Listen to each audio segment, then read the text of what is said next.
la próxima semana la Suprema Corte de Justicia de la Nación emitirá un fallo sobre el caso de los integrantes del EPR que fueron desaparecidos, son víctimas de desaparición forzada en el sexenio de Felipe Calderón. Se trata de Edmundo Reyes Amaya y Gabriel Alberto Cruz Sánchez.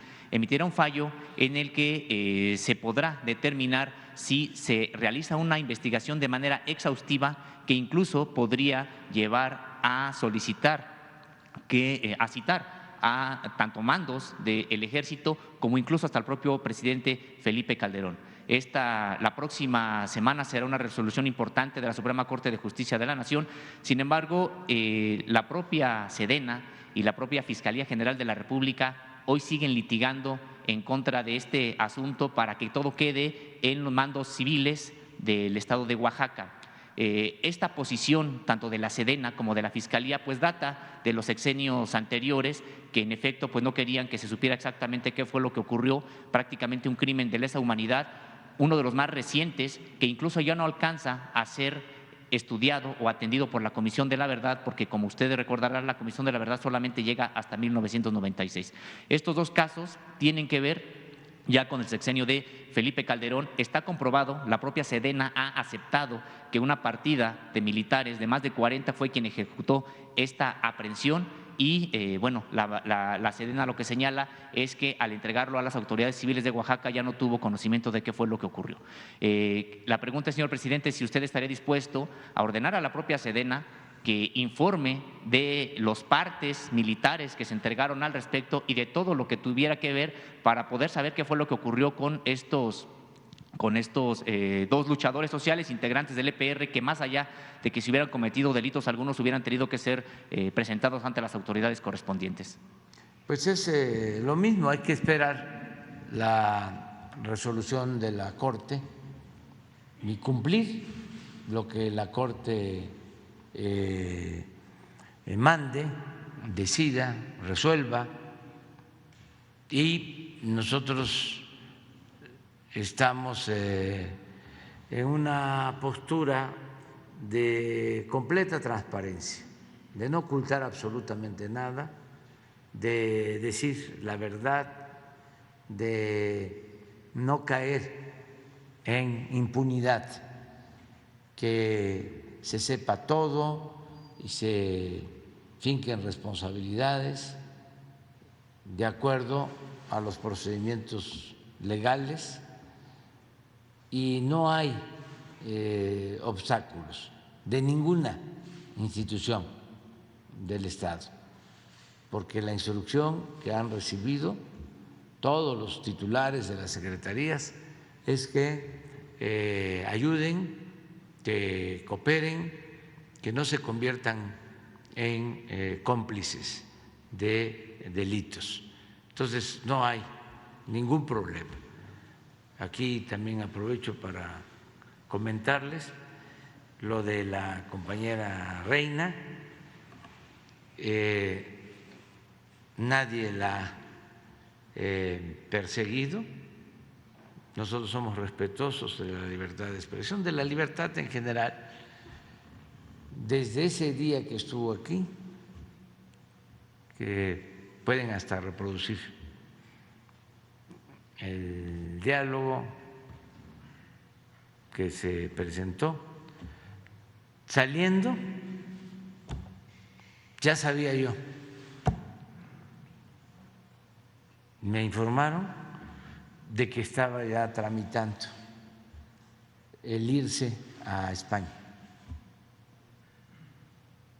O sea, antes,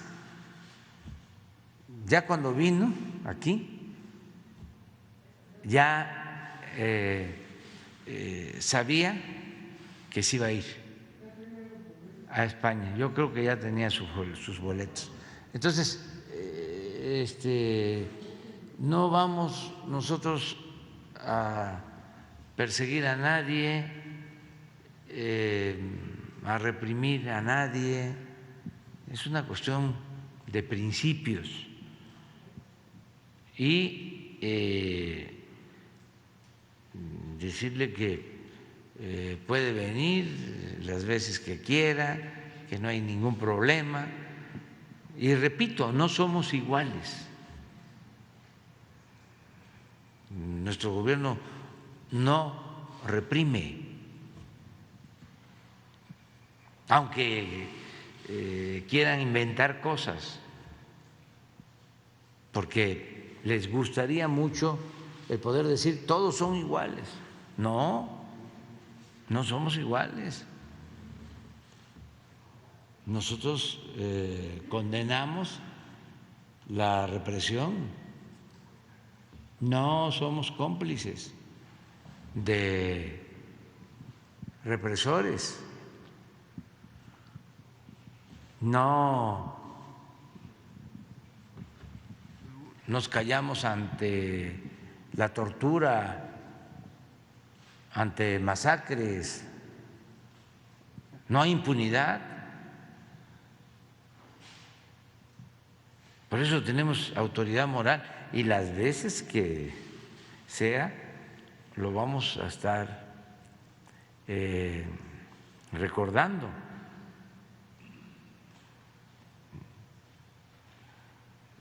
Yo sé que están enojados y los entiendo, los comprendo, porque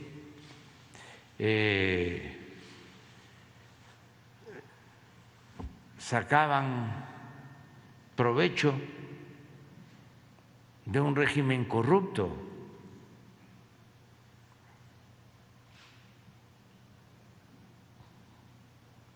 Ellos se beneficiaban,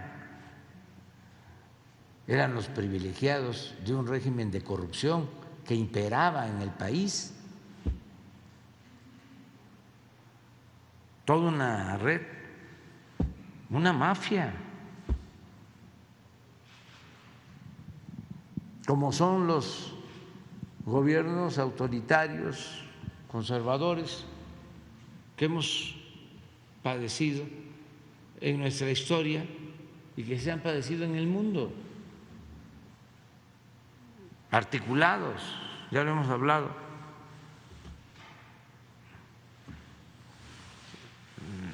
La oligarquía, llamada hombres de negocios,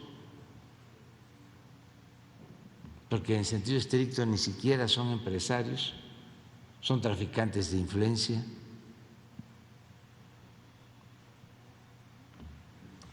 Los medios de información, los intelectuales, alcahuetes,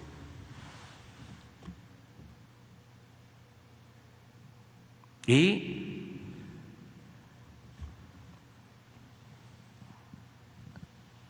la fuerza. Como decía Gramsci, el Estado es una ideología y un aparato de fuerza.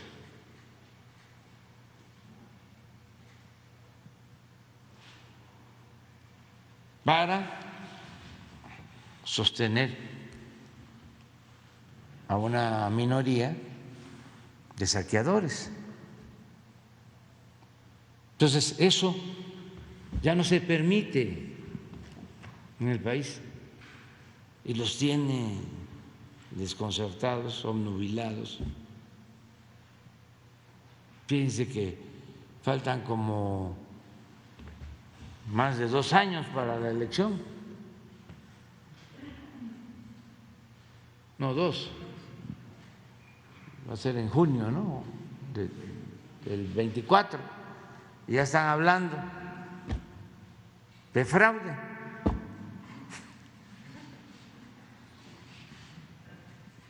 ¿Cuántas cosas pueden pasar?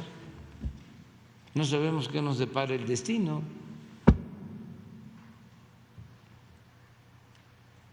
Pero ¿quién es el señor Riva Palacio?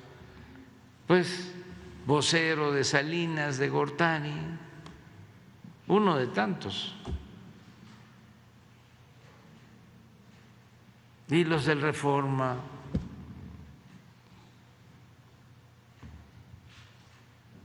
pues representantes de los traficantes de influencia que se hicieron inmensamente ricos durante el periodo neoliberal. Ayer, antier, un artículo del Washington Post, igual, una vergüenza que un periódico tan famoso actúe sin ética, que mienta y que defienda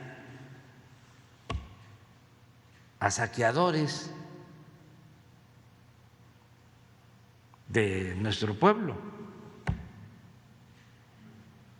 ¿Dónde quedó la prensa libre que distinguía a Estados Unidos desde su fundación como nación?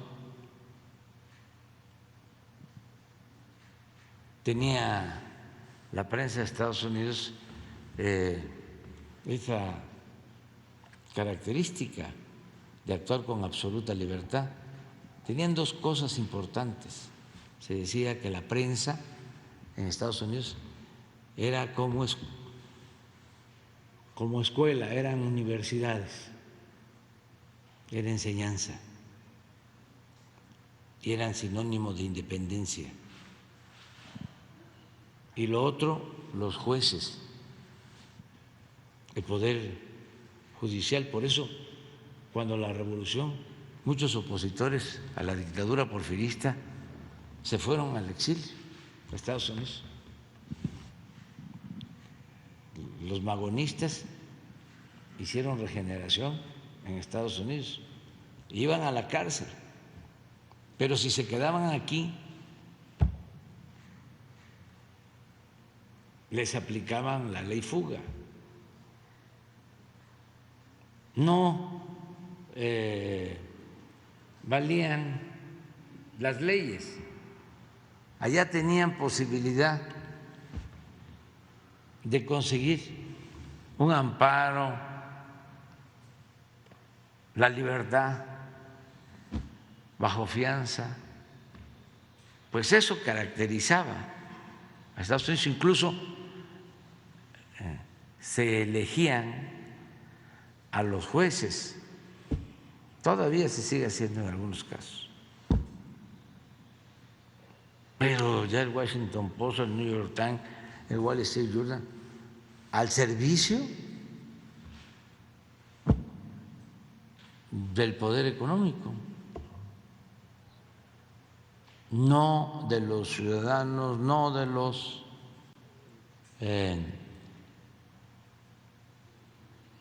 lectores, ni mucho menos de los pobres.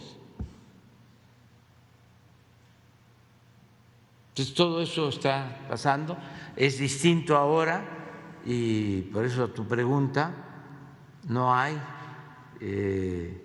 ninguna limitación. Señor presidente, más allá de lo que